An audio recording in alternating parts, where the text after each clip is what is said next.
In this video, we'll be talking about how to treat fatigue. The approach we'll take is based on the idea that a single symptom may have more than one cause, and so it often makes sense to respond by using multiple strategies. I'll offer you an example of this approach by describing how I addressed fatigue as part of my recovery from CFS. I began by listing all the things that I thought might contribute to my fatigue in addition to CFS. As you can see, I identified 8 possible causes: activity level, inactivity, I'll explain what all these mean shortly, poor sleep, pain, stress, emotions, poor nutrition, and medications. I then asked myself which items I thought contributed the most to my fatigue. I was interested in getting the biggest bang for my buck, so I wanted to look at what was contributing the most that I thought I could do something about. Looking over the list, activity level seemed the most crucial. There was an obvious relationship between the number of hours a day I was active and my fatigue. When I was first ill, I found that if I was active for more than about 4 hours in a day, I later experienced elevated fatigue. Ironically, I found hope in my push and crash pattern. I reasoned that if the connection between activity and fatigue was so direct, then I might be able to gain some control if I found a level of activity that my body could tolerate. I decided to make this my main focus, and it paid off. Using a simple daily log, I discovered my limits in different parts of my life, and I gradually adapted my life to fit into those limits. This is pacing, which proved to be the most important factor in my recovery and is also the subject of a separate set of videos. So beside the cause labeled activity, let me write pacing as the strategy I used. So the first column is causes of fatigue, and the second column will be strategies that I used to treat or respond to a particular cause. The other factor that seemed especially promising was, ironically, inactivity.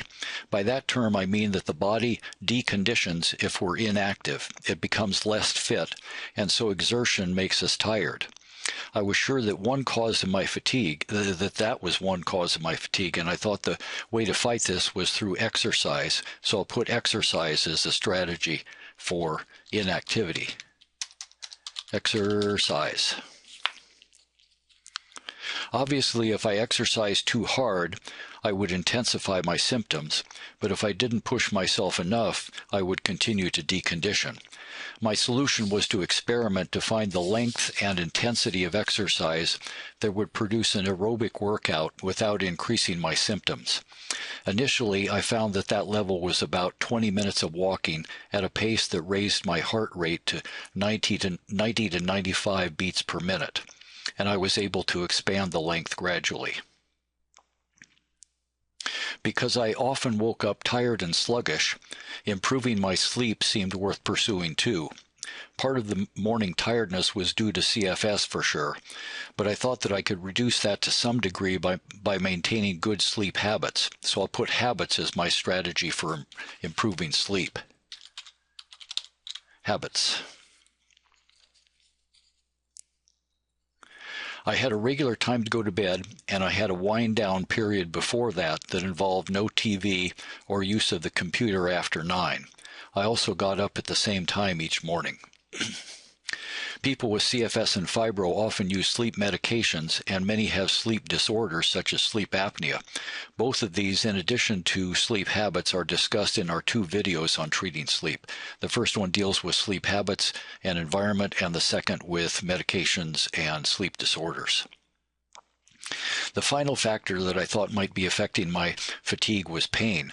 To the extent that I responded to pain by tensing up, I might increase my fatigue, but by using relaxation, I could reduce my pain. So let me put down relaxation as the strategy for pain. Relaxation took 2 forms. First, reminding myself to relax when I saw that I was tense, and second, doing a daily relaxation practice for 15 minutes. You'll find more about relaxation and other ways to combat pain in our video on pain. In the first year or so, I focused my efforts on those four areas. Because it took me some time to recognize the effects of stress and emotions, I didn't address them initially, and I assumed that the final two factors in my list of possible causes didn't apply to me. Since I decided not to take medications, I wasn't worried about drugs creating a side effect of fatigue, and I thought my nutrition was probably adequate and I hadn't experienced intestinal symptoms, so I wasn't inclined to look at nutrition as a cause either. I didn't rule out looking at my diet at some point in the future, but I decided to focus my initial efforts elsewhere. Using this approach, I was able to improve steadily at the rate of 1 to 2% a month, which translates into about 20% in a year. After a year or so, however, I began to see that stress and emotions were also important sources of fatigue. First, I realized that CFS had made me much more vulnerable to stress. This insight led to my making stress reduction and stress avoidance a big part of my self-management plan. I found that my daily relaxation period was very helpful in reducing my overall stress level. I pursued the stress avoidance as a strategy by identifying sources of stress and then using strategies like routine and pacing. So let me add relaxation, routine, and pacing to the chart. So that's relaxation, routine, and pacing. You'll notice that I've repeated both pacing and relaxation. One strategy can address more than one cause and sometimes more than one symptom. Reflection also showed me that the cost of emotions. For example, if I reacted to an increase in symptoms by feeling anxious, that reaction would make the symptoms even worse. I dealt with this vicious spiral by using several techniques. Probably the most helpful was the combination of rest, that is, lying down in a quiet place with my eyes closed, and relaxation. I also found that I could calm myself down with reassuring words. When I had thoughts like, "I bet this is a big relapse starting," or "I'll never get any better," I countered with phrases like, "Remember how things always look worst when your symptoms are bad," or "Think about how you've improved in the last 6 months." So I'll add rest, relaxation, and reassurance to the chart. Rest, relaxation, and reassurance. Reassurance.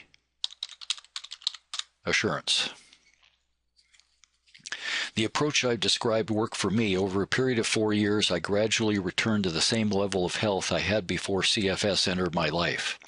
If fatigue is a problem for you, I hope you too can make some use of these strategies or perhaps others that you discover.